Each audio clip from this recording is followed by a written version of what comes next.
சிறிதரன் சுமந்திரன் மீது வைக்கப்படுற முதல் குற்றச்சாட்டாக 21ஆம் தேதி பார்லிமெண்ட் உரையாடலாம் நேரடியான குற்றச்சாட்டாக இருக்குது. இதுவரையில் அவ்வாறு நேரடியான குற்றச்சாட்டை முன்வைக்கல. சிறிதரன் மீது தாக்கத்தை ஏற்படுத்தக்கூடிய அல்ல சிறிதரனுக்கும் தமிழிசை கட்சிக்கும் இடையில ஒரு இடைவெளியை ஏற்படுத்தக்கூடிய நிலையை உருவாக்குமா, அல்லது தமிழிசை கட்சியை சிறிதரன் வெற்றி பெற்ற தலைவர் என்ற அடிப்படையில ஒன்றரை கோட்டில தமிழிசை கட்சி அது சரிதான், இந்த பயணம் சரிதான், சுமந்திரன் செயற்பாடு சரிதான் என்று சொல்லுவார். ஆஃப் த ரெக்கார்ட் சொல்லுவார், என்ன செய்யறது, அவனை கட்டுப்படுத்த இல்லாமல் இருக்குது, சுமந்திரன் தோற்கடிக்கப்பட்டுள்ளார். இனித்தான் தமிழிசை கட்சிக்குள்ளே எத்தனை சுமந்திரன்கள் உள்ளார்கள் என்று தெரிய வரும். தமிழ் மக்களுக்கான சீரழிப்பு யுத்தத்தின் ஒரு பிரதான சூத்திரதாரி சுமந்திரன் தான். கொஞ்சம் பொறுங்க தம்பி, சுமந்திரனை கேட்டு சொல்றேன் என்று சொல்லி இந்த சுமந்திரனை கேட்டுதான் எல்லாம் செய்கிற என்ற ஒரு நிலையை உருவாக்கினது தமிழிசை கட்சியின் கிட்டத்தட்ட தமிழ் தேசிய கூட்டமைப்பை வீழ்த்தினார். இன்றைக்கு தமிழிசை கட்சியை இரண்டாக்கினார். இன்றைக்கு தமிழிசை கட்சியை தனக்குள்ள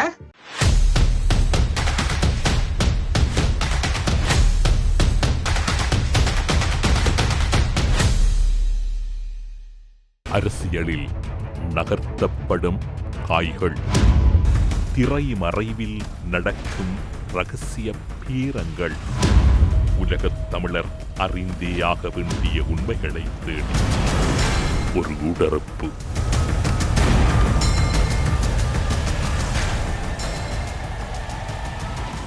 இன்றைய ஊடறுப்பு நிகழ்ச்சியில் எம்மோடு இணைந்திருக்கக்கூடியவர் யாழ் மற்றும் பிரதனிய பல்கலைக்கழகத்தின் இளங்கலைமானி பட்டத்தை நிறைவு செய்து டெல்லி பல்கலைக்கழகத்தில் மேற்படிப்புக்காக படித்துக் கொண்டிருக்கக்கூடிய ஐவி மகாசேனன் அவர்கள். அரசியல் பத்தி எழுத்தாளராகவும் அரசியல் விமர்சகராகவும் இருக்கக்கூடிய ஐவி மகாசேனன் அவர்களை ஊடறுப்பு நிகழ்ச்சியோடு இணைத்திருக்கின்றோம். ஊடறுப்பு நிகழ்ச்சியின் சார்பில் உங்களை வரவேற்பதில் மகிழ்ச்சி. வணக்கம். அனைவருக்கும் வணக்கம். இலங்கை நாடாளுமன்றத்தில் வழமைக்கு மாறான ஒரு சம்பவம் நிகழ்ந்திருக்கின்றது. ஸ்ரீதரன் தனக்கு திரு சுமந்திரன் அவர்களால் அச்சுறுத்தலும் அல்லது தன் மீதான ஒரு மேலதிகமான ஒரு விமர்சனங்கள் எழுவதற்கு காரணமாக இருந்திருக்கின்றார் என்கின்ற காரணத்தை கூறி அவருடைய இந்திய பயணம் தொடர்பில் அதில் தொடர்பு படுத்துகின்றார். கட்டுநாயக்க விமான நிலையத்தில் அவர் தடுத்து வைக்கப்பட்ட சம்பவம் தொடர்பில். இந்த விவகாரங்களை முதலில் நீங்கள் எப்படியான வகையில் அரசியல் ரீதியாக பார்க்கக்கூடியதாக இருக்கும்? நிச்சயமாக, அதாவது இந்த செய்தி தொடர்பாக முதல்ல பார்த்த போது எனக்குள்ள ஏற்பட்ட ஒரு கேள்வி எப்படி இருந்தேன்னு சொன்னால், அதாவது இது ஒரு நாங்க தென்னிலங்கை பாராளுமன்றத்தை பாக்குற மனப்பாங்க ஒரு வேறு விதமா தான் இருக்கு. நாங்க தென்னிலங்கை பாராளுமன்றத்துக்கு போக வேண்டுமான்ற கேள்வி எல்லாம் இருக்கிற சூழல்ல தென்னிலங்கை பாராளுமன்றத்துல போயிட்டு கொண்டு எங்களோட உலக முரண்பாட்டை, எங்களுக்குள்ள இருக்கிற சீரழிவை அந்த இடத்துல சொல்ல வேண்டுமா என்ற எண்ணங்களுக்குள்ளதான் என்னுடைய ஆரம்ப ஒரு சிந்தனை காணப்பட்டது. ஆயினும் நான் பிறகு என்னுடைய ஆசிரியர்கள் சிலரோட உரையாடும் போதுதான் இன்னொரு கருத்தை சொன்னார்கள், அதை ஏற்கக்கூடியதாக இருந்தது.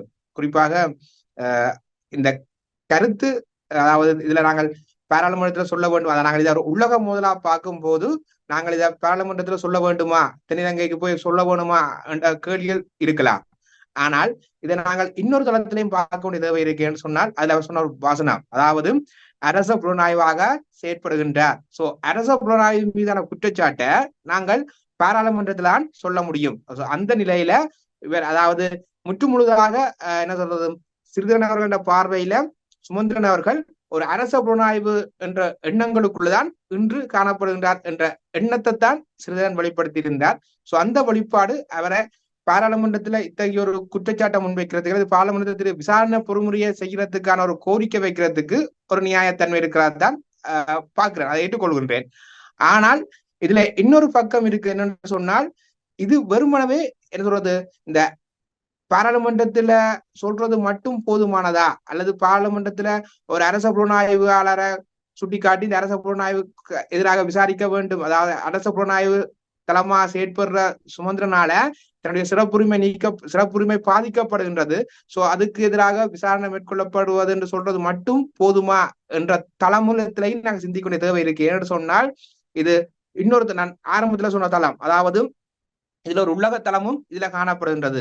சோ உலக தளத்துல காணப்படுகின்றதுன்னு சொன்னா ரெண்டு பேருமே ஒரே கட்சிக்காரர்கள், அதாவது இரண்டு பேருமே தமிழ் தேசிய முலாம் பூசப்பட்ட ஒரு கட்சியின் ஒரு பாரம்பரிய கட்சியின் ஒரு இரண்டு பிரதான நிலைன்னு சொல்லலாம். அதெல்லாம் மாட்டுக்கருத்துல இரண்டு பிரதான நிலைதான் உண்டு.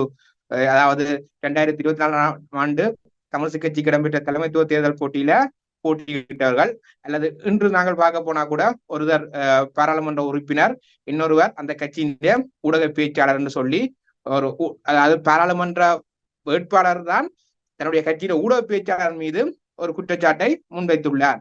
சோ இந்த குற்றச்சாட்டுக்கான விசாரணை பொறிமுறை என்பது நிச்சயமாக அதாவது கட்சி மட்டத்திலையும் உள்ளக மட்டத்திலையும் நடைபெற வேண்டும். இது நடைபெறுமா என்ற இதுக்கான ஒரு அழுத்தம், இதுக்கான ஒரு முன்பிரணையை கட்சிக்குள்ள சுமந்திரன் அவர்கள் முன்வைப்பாரா? கிட்டத்தட்ட நினைக்கிறேன் நேற்று அந்த உரையில 21ஆம் தேதி இடம்பெற்ற உரையில ஸ்ரீதரன் அவர்கள் சொல்கின்றார், தான் மனித உரிமை சபை, அடுத்த சர்வதேச பாராளுமன்றம் போன்றவற்றுக்கும் இந்த விசாரணைக்கான கோரிக்கையை முன்வைப்பேன்னு சொல்கின்றார். அதுக்கு அப்பால இந்த நபர் மீது, அதாவது இந்த நபர் இருப்பது இவருடைய கட்சியின் ஒரு ஊடக பேச்சாளராக இருக்கிறார்.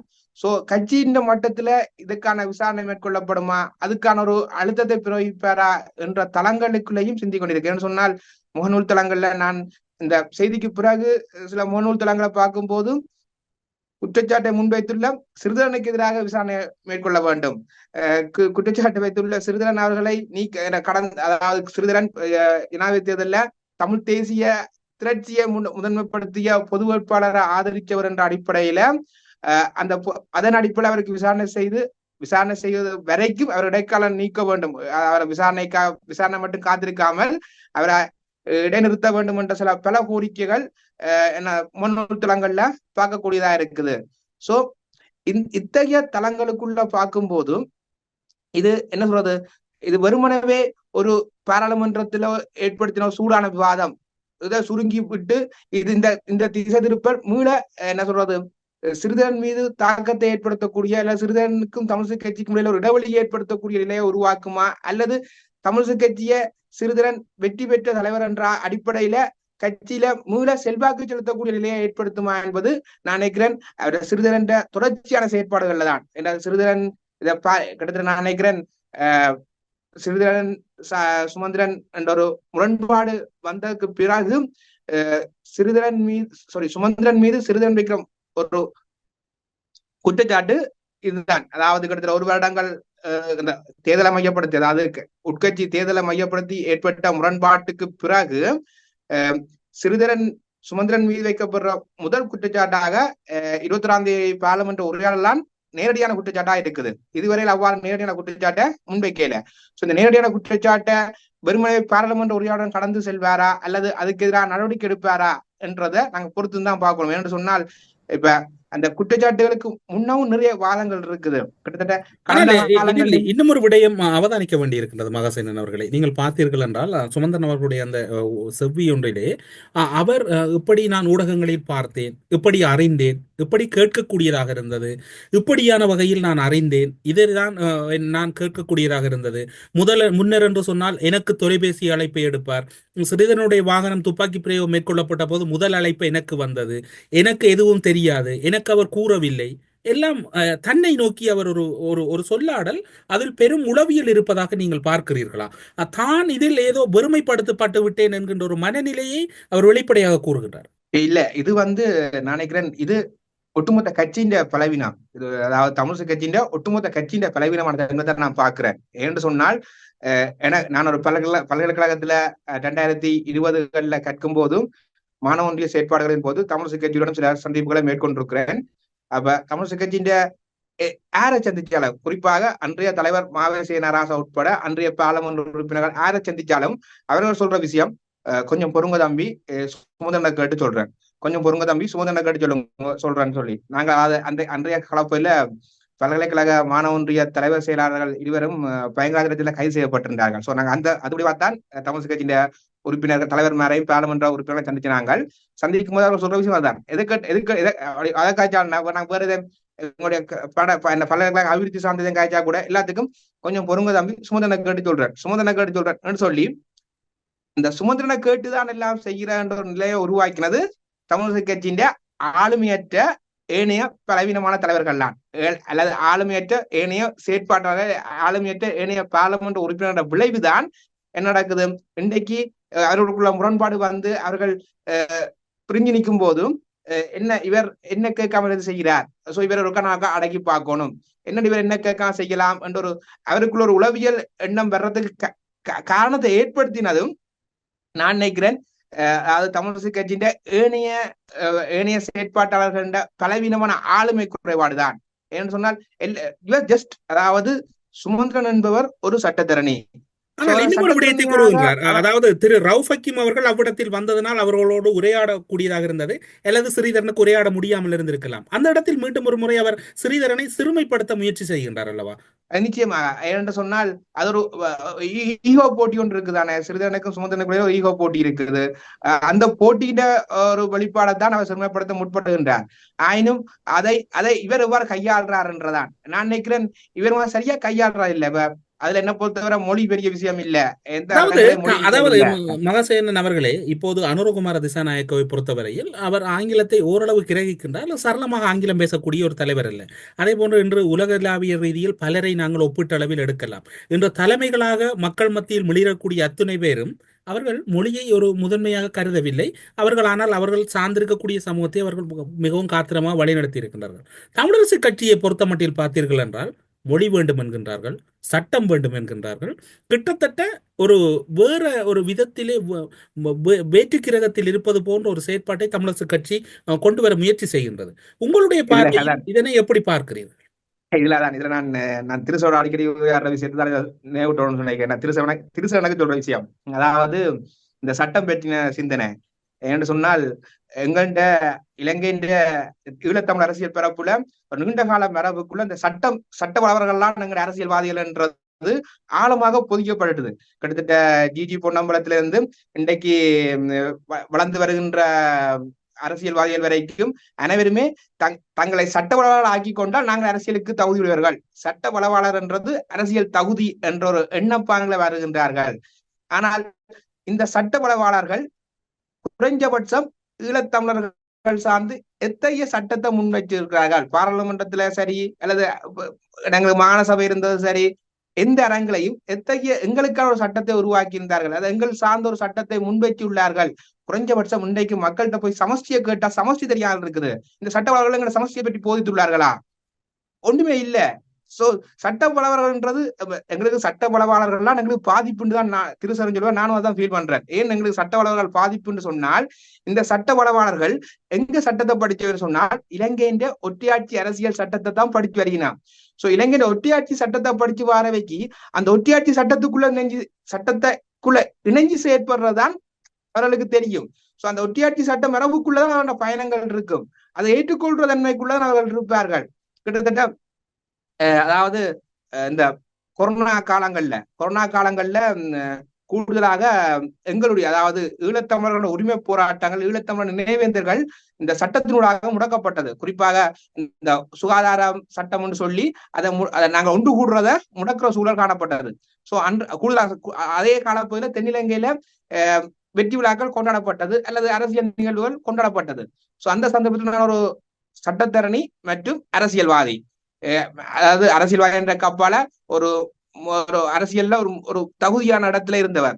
சோ அவரிடம் போய் நான் இந்த விஷயத்தை உரையாடும் போது, அதாவது இந்த நீதிமன்றத்தினூடாக தான் எங்களுடைய உரிமைகள் அல்லது எங்கள் நியமனங்கள் முடக்கப்படுகின்றது.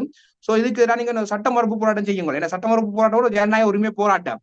சோ ஒரு சட்ட மறுப்பு போராட்டத்தை நீங்க செய்யுங்கன்னு சொல்லி கோரிக்கை வைத்த போதும் சொன்ன விஷயம், தம்பி அதெல்லாம் செய்யக்கூடாது தம்பி, அது நீதிமன்றங்கள் விஷயங்களை நாங்கள் ஒன்றும் அதை முரண்படக்கூடாதுன்னு சொல்லி. சோ அவர் தன்னை எப்படி பார்க்கிறாருன்றா, தன்னை ஒரு சட்டத்தரணியா தான் அவர் தன்னை பார்க்கிறார். இதுதான் ரியாலிட்டி. அதாவது சட்ட வளவாளர்கள் அந்த ஒற்றையாட்சி சட்டத்துக்குள்ள பயணிக்கிற எண்ணங்களுக்குள்ள இருக்கிறதாலதான் எங்களால இன்றைக்கு வரைக்கும் இந்த அரசியல்வாதிகளை வச்சுக்கொண்டு எங்களுடைய சட்டங்களுக்கு ஒற்றையாட்சியை கடந்த சிந்தனைக்குள்ள போயிடாமல் இருக்குது. அந்த ஒற்றையாட்சிக்குள்ள சிந்திக்கிற மனப்பாங்குல தான் என்ன நடக்குது? இன்றைக்கு ஏக்கிய ராஜ்யத்தையும் பேப்பழக வேண்டாம் என்று சொல்லி கொண்டு அதற்கு வருவதற்கு முன்னர் இன்னும் ஒரு விடயம் இருக்கின்றது. அங்கிங்கு வந்த செய்திகள் ஊடகங்களில் மற்றும் சமூக வலைத்தளங்களின் செய்திகளை வைத்துக் கொண்டுதான் நான் கூறுகிறேன் என்று தமிழரசு கட்சி கூறுகின்ற ஒரு கட்சியின் பேச்சாளர் கூறுவது சரியா? இதுவும் கட்சியின் இதுல நிறைய விஷயங்கள் நான் எப்படி பாக்குறேன்னு சொன்னால், சுமந்திரன் என்ற தனிநபர் என்ற அப்பால கட்சியில பெரிய பிள்ளை இருக்கிறா யோசிக்கிறேன். ஏன்னு சொன்னால் தமிழரசு கட்சியின் பேச்சாளராக கடந்த காலங்களையும் அதாவது தன்னுடைய எண்ணங்களை அவர் பிரதிபலிக்கும் போது அது தமிழிசை கட்சிக்கு நிறைய பலவீனங்களை கொண்டு வந்தது. கிட்டத்தட்ட நான் அறிய 2020ஆம் ஆண்டு பொது தேர்தலில் தமிழிசை கட்சி பலவீனப்பட்ட போது இது அதிக சூடான விவாதத்தை உருவாக்கி இருந்தது. அதாவது சுமந்திரன் ஊடக பேச்சாளராக முன்வைக்கும் தனிப்பட்ட கருத்துக்கள் அது தமிழிசை கட்சியை தமிழிசை கட்சியில செல்வாக்கு செலுத்து தமிழிசை கட்சிக்கு பலவீனமாகின்றது. சோ தமிழிசை கட்சி சுமந்திரன் மீது ஒரு விசாரணையை மேற்கொள்ள வேண்டும் என்ற ஒரு கூற்று பொது தேர்தல் முடிவுற்று அடுத்த மத்திய குழுவுல உரையாடப்பட்டது. ஆனா அதுக்கு அடுத்த மத்திய குழு கிட்டத்தட்ட ஒரு மாத இடைவெளி நடந்துவிட்ட அடுத்த மத்திய குழுவுல அப்படியே அந்த மத்திய குழுவின் செயற்பாட்டாளர்கள் முழுக்க சுமந்திரன் பக்கம் மாறிட்டார்கள். இதுல என்ன மாயம் இருக்குன்றது அது அவர்கள் எண்ணத்துக்குள்ள விடுவோம். ஆனால் இந்த மத்திய குழு ஸ்ட்ராங்கா இல்லாமல், மத்திய குழு மக்கள் எண்ணங்களை பிரதிபலிக்காமல் ஒரு தனிப்பட்ட நபருக்கு பின்னால ஓடுறதா இங்க நான் கடைசி வரை நான் இந்த சுமந்திரன் தோல்விக்கு பிறகு நான் நிறைய பேரோட உரையாடும் போது சொன்ன விஷயம், அதாவது சுமந்திரன் தோற்கடிக்கப்பட்டுள்ளார், இனித்தான் தமிழிசை கட்சிக்குள்ளே எத்தனை சுமந்திரன்கள் உள்ளார்கள் என்று தெரிய வரும். இந்த கதை நடக்குது. அதாவது ஒரு தோற்கடிக்கப்பட்டவரை தமிழிசை கட்சியின் ஊடக பேச்சாளர் ஆக்கின மத்திய குழு அத்தனை பேருமே சுமந்திரர்கள்லாம். அவர்கள் தனியே சுமந்திரன் மீது குற்றம் சாட்டி போட்டு நாளைக்கு 2019ஆம் ஆண்டும் இதே சுமந்திரனுக்குள்ளதான் தேசத்தின் குரல் பிம்பத்தை பார்த்தவர். இன்றைக்கு அரச புலனாய்வா பார்க்கிற சுமந்திரனுக்குள்ளதான் 2019 தேசத்தின் குரலை பார்த்தவர். அன்று துறக்குமே தமிழ் தேசிய செயற்பாட்டாளர் பலரும் இவர் ஒரு அரச புலனாய்வாகத்தான் செயற்படுறார். அதாவது தமிழ் மக்களுக்கான சீரழிப்பு யுத்தத்தின் ஒரு பிரதான சூத்திரதாரி சுமந்திரன் தான் என்ற குற்றச்சாட்டை முன்வைக்கும் போது அதை சிறிது ஏற்றுக்கொள்ள இல்லை. இன்றைக்கும் அப்படித்தான் இருக்கிறார்கள். நிறைய சுமந்திரன்கள் இருக்கிறார்கள் தமிழிசை கட்சிக்குள்ள. ஒரு சுமந்திரன் இல்ல, நிறைய சுமந்திரன்கள் இருக்கிறார்கள். இத்தகைய சுமந்திரன்கள் என்ற காரணம்தான் அந்த சுமந்திரன் என்ற தனிநபரும் செல்வாக்கு செலுத்தி கொண்டு போறதுக்கு தன்னுடைய தனிப்பட்ட ஒரு சந்தர்ப்பத்துல சொல்லுவார் இது தன்னுடைய தனிப்பட்ட கருத்துண்டுவார், இன்னொரு சந்தர்ப்பத்தில் சொல்லுவார் இல்ல தன் ஊடக பேச்சாளராக தமிழிசை கட்சியின் கருத்துண்டுவார். அதே தமிழிசை கட்சி ஏற்றுக்கொண்டு போகிற நிலைமை தான் இருக்குது. சோ அவர் அந்த ஊடக பேச்சாளராக இருக்கிற காலங்கள்ல அவருடைய தனிப்பட்ட கருத்துமே என்னென்ன நியூஸ் போடுறோம், நாங்கள் என்னென்ன நியூஸ் போடுவோம் நம் செய்தியாளர்கள், தமிழிசை கட்சியின் ஊடக பேச்சாளர் இத்தகைய கருத்தை சொன்னா போடப்படுகின்றது. சோ அவர் ஊடக பேச்சாளராக இருக்கும் போது அவருடைய தனிப்பட்ட கருத்துக்களையும் சென்சர் பண்ண வேண்டிய தேவை தமிழிசை கட்சிக்கு உள்ளது. சோ அதை தமிழிசை கட்சி செய்யுமா என்றுதான் கேள்விக்குறி இருக்குது. சோ அதுக்கான நகர்வை இனியாவது, அதாவது பாராளுமன்றத்துல எந்த துணிவாக இந்த கருத்தை முன்வச்சு அவர் அரச புலனாய்வாக சுட்டிக்காட்ட முற்பட்டாரோ அதே துணிவுடன் அரச புலனாய்வாளர்களின் பேச்சாளர் போல்தான் திரு சுமந்திரன் அவர்களுடைய கருத்து இருப்பதாகவே ஸ்ரீதரன் சுட்டிக்காட்டியிருந்தார். அதாவது அரச புலனாய்வு அந்த வெளிப்பாடு அரச புலனாய்வு தான் சுட்டிக்காட்டுகின்றார்.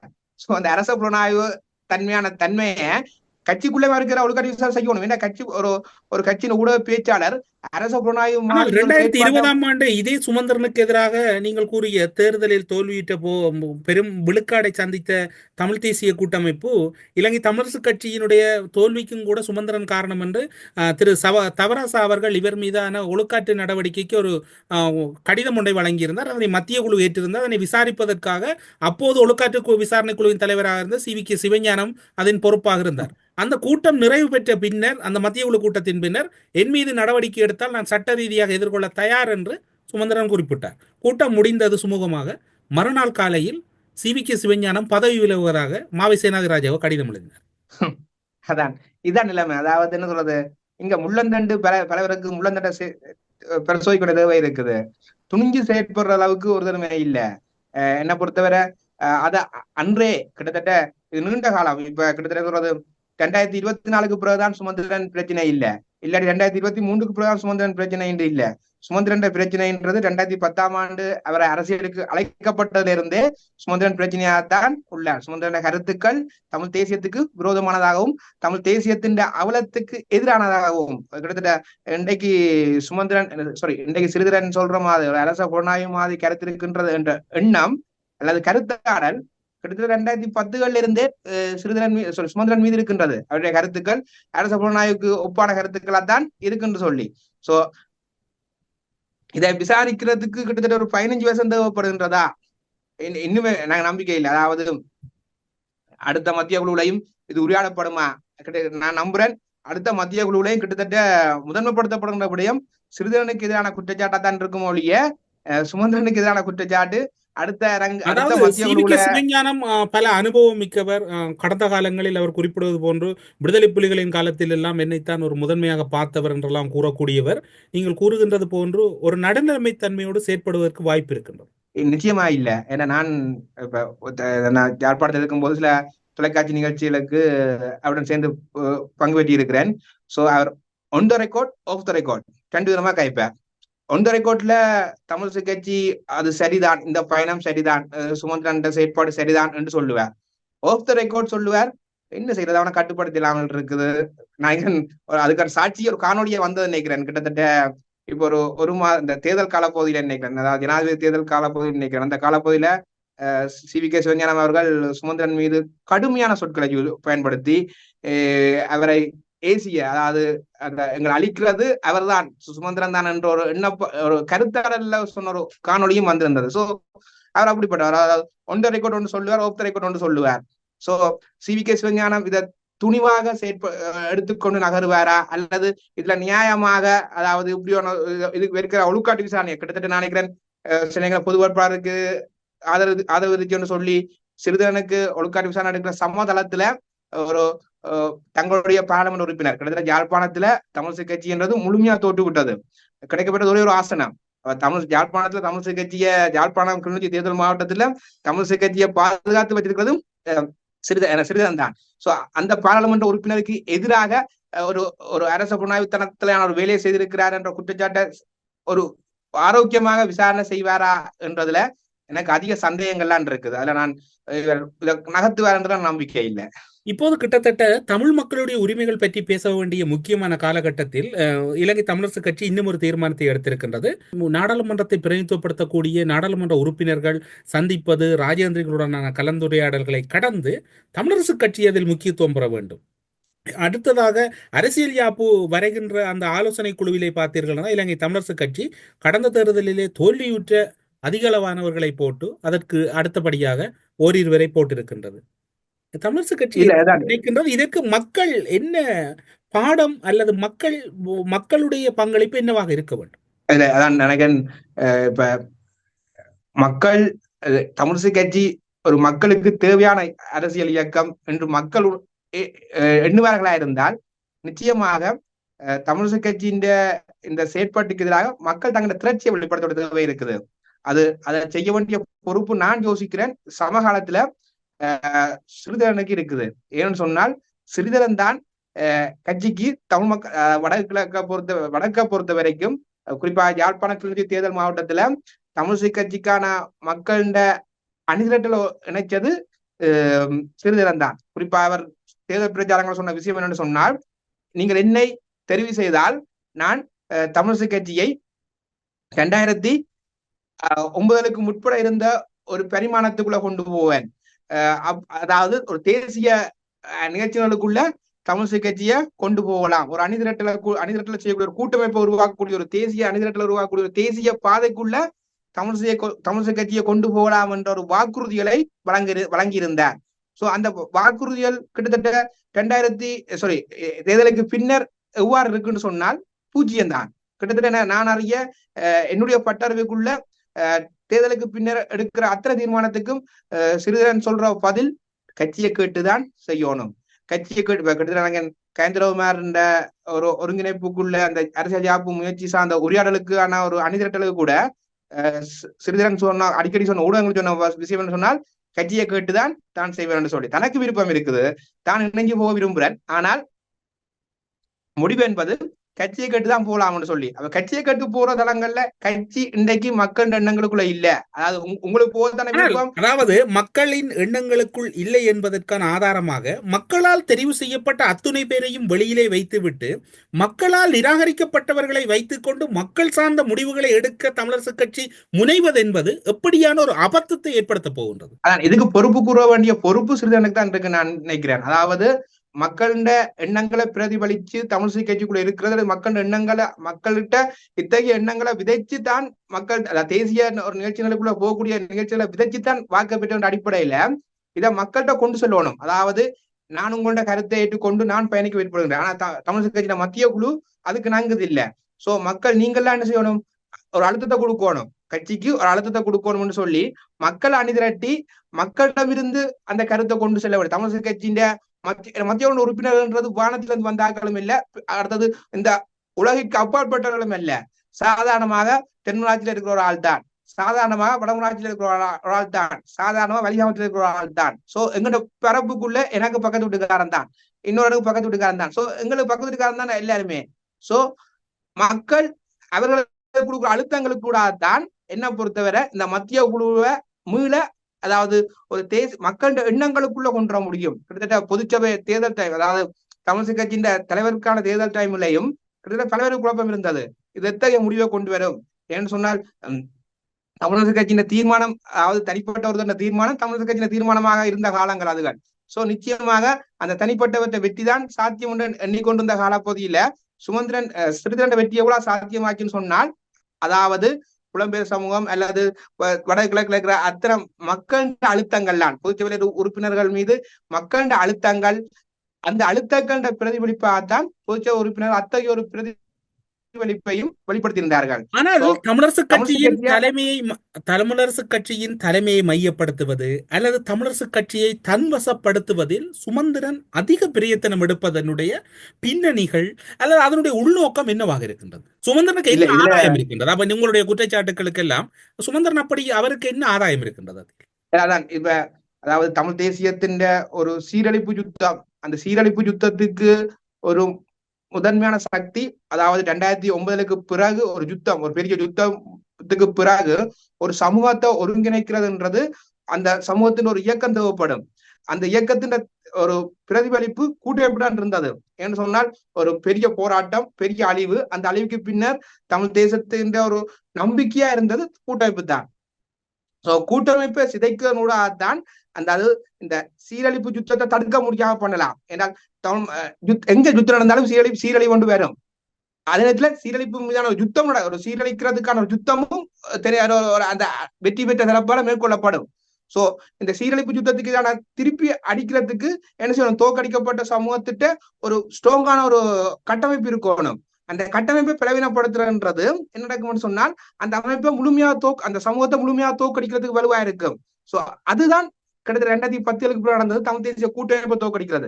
தமிழ் தேசிய கூட்டமைப்புன்றது ஏதோ ஒரு வகையில தமிழரசு கட்சி தலைமை, தமிழரசு கட்சியில பிம்பம் தான். அதுல வெளிப்பாடுதான் கிட்டத்தட்ட என்ன சொல்றது, இன்றைக்கு ஜனநாயக தமிழ் தேசிய கூட்டணின்னு சொல்லி ஒரு கூட்டணியாக நாங்க ஒரு அமைப்பு தேர்தல் நின்றாலும் கிட்டத்தட்ட என்ன சொல்றது, தமிழரசு கட்சி என்ற பிம்பத்துக்குத்தான் அதிக வாக்குகள் தமிழ் தேசிய முலாம் பூசப்பட்ட இயக்கங்களுக்கு கிடைக்க பெற்றிருக்குது. சோ தமிழரசு கட்சிக்கு அந்த ஒரு அத்தகைய பிம்பம் இருக்குது, அத பாரம்பரியம் என்ற ஒரு அடையாளம் இருக்கிறது. சோ இன்னும் நாங்கள் எங்களை கிட்டத்தட்ட தொடர்ச்சியாக ஒரு 15 ஆண்டுன்றதை இன்னும் நாங்கள் ஸ்ட்ராங் ஆக்கணும். இன்னும் அதாவது 15 ஆண்டுகளுக்கு 15 ஆண்டுகள ஒரு சீரழிப்பு யுத்தத்தை இன்னும் கொண்டு செல்லணும், அல்ல இன்னும் தமிழ் சமூகத்தை சிந்திக்க விடாம பண்ணணும், அல்ல தமிழ் சமூகத்தை ஒன்றிணைக்க விடாம பண்ணணும், அல்ல தமிழ் சமூகத்தை தமிழ் தேசியத்துக்குள்ள ஒன்று திரட்டக்கூடிய ஒரு கட்டமைப்பை அழிக்கணும்னு சொன்னால் தமிழரசு கட்சியை அழிக்க வேண்டிய தேவைப்பாடு எதிர்த்தரப்புக்கு இருக்குது. தமிழ் மக்களை தோக்கடிக்க நினைக்கிற தரப்புக்கு அந்த தேவை இருக்கின்றது. சோ அதை செய்யறதுல என்னுடைய பார்வை இருக்குது. சுமந்திரன் அதை வெகு கவனமா செய்து கொண்டு வரார். கிட்டத்தட்ட தமிழ் தேசிய கூட்டமைப்பை வீழ்த்தினார், இன்றைக்கு தமிழரசு கட்சியை இரண்டாக்கினார், இன்றைக்கு தமிழரசு கட்சியை தனக்குள்ள கொண்டு வர பார்க்கின்றார். ஆனால் அவர் தோல்வியுற்றாலும் பாருங்கள், கடந்த வருடம் தலைவர் தெரிவில் தோல்வியுற்றார், அதன் பின்னர் அதே வருடத்தில் நாடாளுமன்ற தேர்தலில் தோல்வியுற்றார். ஆனால் தொடர்ந்தும் எதுவுமே நடக்காதது போன்று அவர் இப்போதும் மக்கள் மத்தியிலே பலம் பெறுகின்றார். அது அரசியல் ரீதியாக என்ன வெளிப்படுத்தல்? இதுல அதான் பொலிட்டிக்ஸ் வந்து ஒரு நாங்க மாக்கிற ஜென்டில்மேன் கேம் இல்ல. பொலிட்டிக்கல் எப்பவுமே பொலிட்டிக்ஸ் வந்து ஜென்டில்மேன் கேமா இருந்ததும் இல்ல, இருக்கிறதும் இல்ல. பொலிட்டிக்ஸ் வந்து ஒரு பவர் கேம் தான். அந்த அதிகாரத்தை நான் கைப்பற்றுவதற்கு எத்தகைய சூழ்ச்சியும் செய்யலாம். ரியாலிட்டியை பார்த்த போனால் மகாபாரதத்துல என்ன சொல்றது, கிருஷ்ணனும் சூழ்ச்சி தான் செய்கிறார். சோ இங்க வெற்றி தான் முக்கியம். வெற்றி பெற்று விட்டால் சரி என்ற ஒரு கேம் தான் இங்க. அதாவது நான் தர்மம் அதர்மம் எல்லாம் இங்க இல்ல. என்னுடைய பார்வை அடுத்தது பொலிட்டிக்கல் ஜதார்த்தத்தின் பார்வை, ஜதார்த்தவாதிகள் என்ற பொலிட்டிக்கல் சார்ந்த பார்வை எப்படி இருக்குன்னு சொன்னால், பொலிட்டிக்கல் வந்து பவர் கேம்.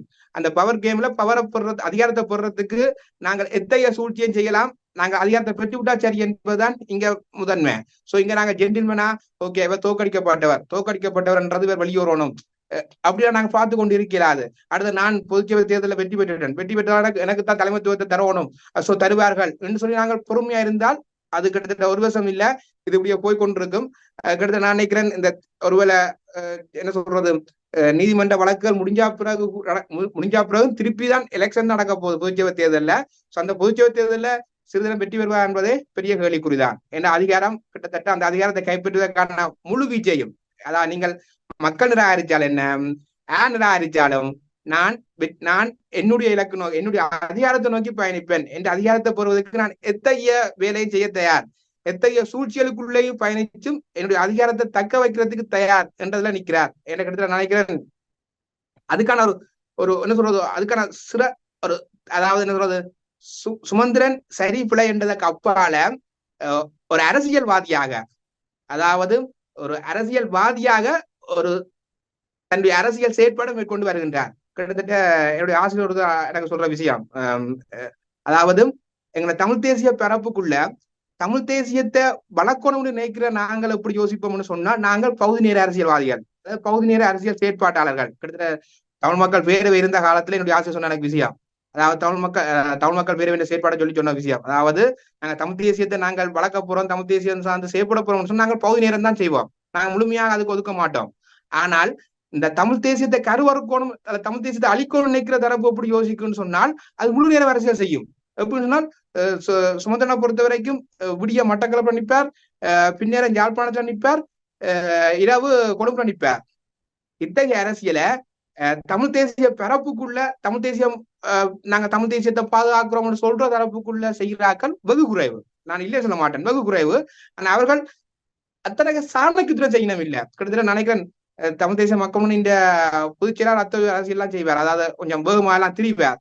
ஆனா அவர்கிட்ட அந்த சாணக்கியம் இல்லை என்றுதான் நான் யோசிக்கின்றேன். ஊடறுப்பு நிகழ்ச்சியில் இணைந்து கொண்டு இலங்கையின், குறிப்பாக இலங்கை தமிழரசு கட்சியில் இடம்பெற்ற விவகாரம் இலங்கை நாடாளுமன்றத்தில் எதிரொலித்த விதமும், அதன் பின்னர் அதற்குள் மறைந்திருக்கக்கூடிய அரசியலும், எதிர்வரும் காலங்களில் இலங்கை தமிழரசு கட்சி எவ்வகையில் தன்னைத்தானே தகவமைத்துக் கொள்ள வேண்டும் என்கின்ற மிக முக்கியமான அரசியல் சார்ந்த கருத்துக்களை ஊடறுப்பு நிகழ்ச்சியின் வாயிலாக பகிர்ந்து கொண்டமைக்கு சிறப்பு நன்றிகளோடு உங்களிடம் விடைபெற்றுக் கொள்கிறோம். நன்றி, வணக்கம். நன்றி. அரசியலில் நகர்த்தப்படும் காய்கள், திரைமறைவில் நடக்கும் இரகசிய பீரங்கள், உலகத் தமிழர் அறிந்தேயாக வேண்டிய உண்மைகளை தேடி ஒரு ஊடறுப்பு.